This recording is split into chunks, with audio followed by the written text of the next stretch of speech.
Welcome to the Fixture by WICC. As always, I'm your host, Meg Linehan. I'm a national staff writer at The Athletic covering the NWSL and the U.S. Women's National Team.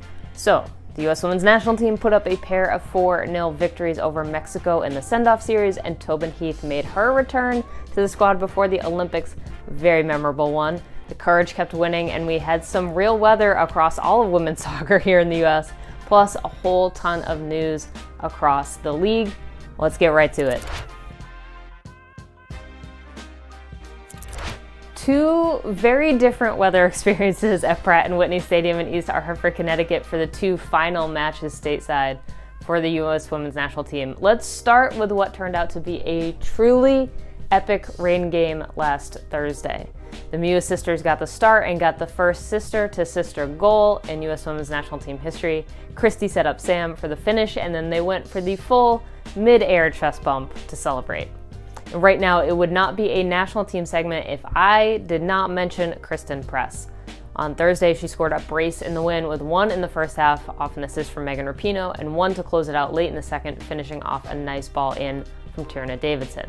But if there was a story on Thursday, it was Tobin Heath's return from injury and it taking her only 52 seconds to score into that return. Alex Morgan gave the setup and Tobin took a rip from about 36 yards out. Just a great goal and a great moment. By the time Monday rolled around, we did have sun in New England, thank God. The U.S. Women's National Team needed less time to get the scoring started this go-around, with Lindsey Horan absolutely putting her foot through a ball on this gorgeous one-time finish off a header in from Carly Lloyd. Carly got hers next again, using her head, a diving one on the end of a cross in from Crystal Dunn on the wing.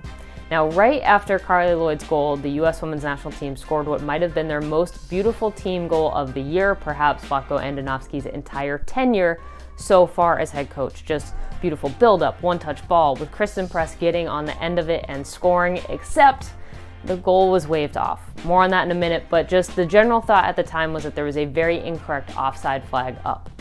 Mexico contributed an own goal in the 37th minute, with Kristen Press putting on the pressure to cause it. And finally, 2 minutes after the own goal, Heath got her second goal in her second game, getting the start on Monday evening and playing the entire first half. Definitely a good sign there. So, let's revisit that team goal. Andonovski said after the match that the ref told him that the goal was disallowed because she blew her whistle in error. And despite the very, very clear frustration that it happened, he said he was still personally counting it as a team goal and as a goal for Kristen Press.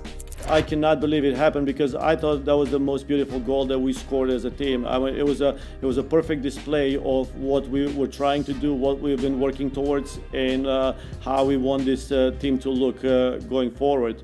Unfortunately, it was taken away from us, but in my books, there will be goal for this team and a goal for Kristen Press.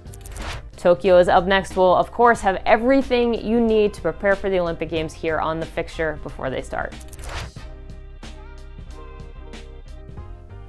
We had some real weather to kick off the holiday weekend, full of games with NWSL matches in Houston and New Jersey getting delayed, but that just meant all eyes were on the Red Stars to start things off last weekend as they picked up 3 very important points on the road against the Washington Spirit. Now, the winning goal was credited as an own goal against the Spirit, but Mal Pugh and Kayla Sharples did the work to make it count.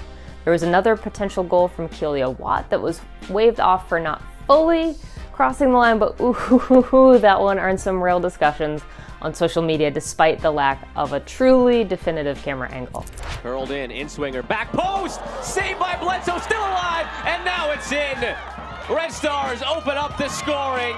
Sharples pushed it over the line, but it already might have been in actually here, off the Washington defender or off of Bledsoe. Watt goes left, pass goes centrally to Hill, now to Watt, the shot from Watt, crossbar down, was it in? They're celebrating like it was. Goal not given. I thought for certain that was over the line. Now, the Dash didn't mind their weather delay, putting up a 2-0 win over OL Reign, with Jasmine Spencer getting a goal against her former club, and her celebration said it all. Can't get a foot on it. Spencer is in and scores! We talked about her for a reason to start, and Jasmine Spencer's made it 1-0 Houston. Katie Naughton got goal number 2, and goalkeeper Jane Campbell came up with some huge saves to preserve the clean sheet before she heads to the Olympics. 4 games leads the league, and she leads the league in minutes, and there is another one. We just said, searching for that second one. It could happen, and the Houston Dash on top, 2-0. And numbers are there. Campbell with a kick save. Jane Campbell, acrobatic, athletic, getting it done in goal for the Dash. Now, it looked like Gotham would also persevere through the weather delay after Ifeoma Onumonu struck first in the first half. 3-hour, 20-minute rain delay.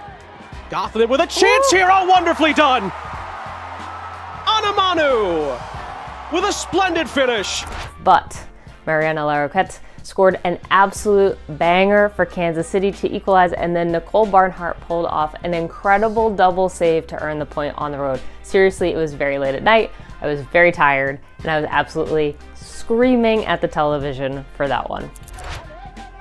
Larroquette is able to win this here for KC. Gets on the end of it and strikes for goal. Oh, fantastic!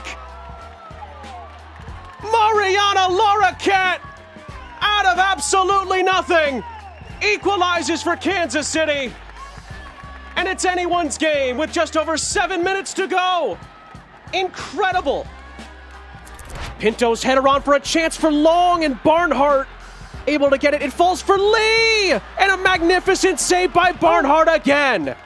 It falls to Lee, and Barnhart diving backwards, arm outstretched. Keep an eye on Barnhart. She gets up off the ground, backpedals, and just tips it over the crossbar.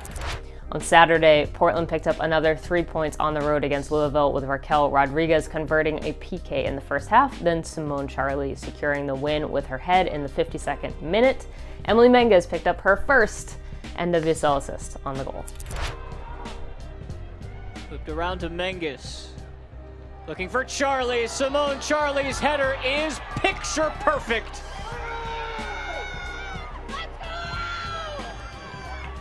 Finally, on the 4th of July, the North Carolina Courage took over the top spot on the standings with a victory over the Orlando Pride. Debina started things off early for the Courage, then Havana Salon doubled the lead. Orlando will get a chance to take back the top of the table on Friday night, at least for a little bit, when they kick off next weekend's games against Racing Louisville. And here's something good coming for North Carolina. Debina scores! What a great start for North Carolina, and of course, it's the Brazilian Debina to get the goal. 1-0 North Carolina. It's Lynn Williams to retrieve. Williams to the end line, her cross. Back into the middle, shot comes on, and North Carolina scores. Salon gets the goal. It's 2-0 North Carolina, and just like that, Orlando have a big hill to climb now. All right, with some of the big results in the NWSL this past weekend, there was also a ton of news coming out of the league as well. First, let's check in on Gotham FC. There has been some concern about what might be going on in the front office, and I've confirmed with multiple sources that General Manager Elise LaHue is currently on personal leave from the club. But that's where the story stands as of right now, and not much is being said from any direction in New Jersey. So basically, stand by. We did get more definitive information from the Pacific Northwest, where head coach Fareed Benstiti has departed from OL Reign. The team has had a rough start to the season, going 2-4-1 before last weekend, now at 2-5-1. Sam Lady, who has been with the club as an assistant coach since 2013, will take over as interim head coach. Bill Predmore said in the team's release, quote, "We have great respect for Fareed's talents and all he brought to the organization, but in our recent conversations, there was a collective agreement that new leadership was required to achieve the performances and results needed to satisfy our ambitions." In better news, last week Angel City FC launched their crest ahead of taking the field for the 2022 season before throwing a massive party for their supporters on July 1st to celebrate. The club's colors include a light pink color that they're calling Sol Rosa, a little nod to the LA Soul, plus a couple of different shades of gray, and the badge includes an angel with the wings of a red-tailed hawk, plus my favorite detail, a 22-degree angle on the top of the shield, a nod to the team's 2022 start, plus the 22 players on the field. Finally, a big update on Olivia Moultrie, who after suing the NWSL for the right to sign a professional contract, did so with Portland Thorns FC. She made her pro debut this weekend against Louisville, playing just about 10 minutes for the Thorns as they closed out that 2-0 win over Racing. It was super clear how excited Moultrie was to take the field, and she said after the match that she was just hoping to take some of that energy and help Portland get the win. Thank you for joining me here on The Fixture. Don't forget, tickets are now on sale for everyone for the Women's International Champions Cup in August. Thorns-Lyon Barcelona. It's all going down in Providence Park later this summer, so don't miss out. Get your tickets now. As always, make sure you don't miss a thing by following @ICC Women on Twitter and Instagram for all the latest. You can like International Champions Cup on Facebook. You can find me @It's Meg Linehan. Thanks for watching, and I'll see you next week.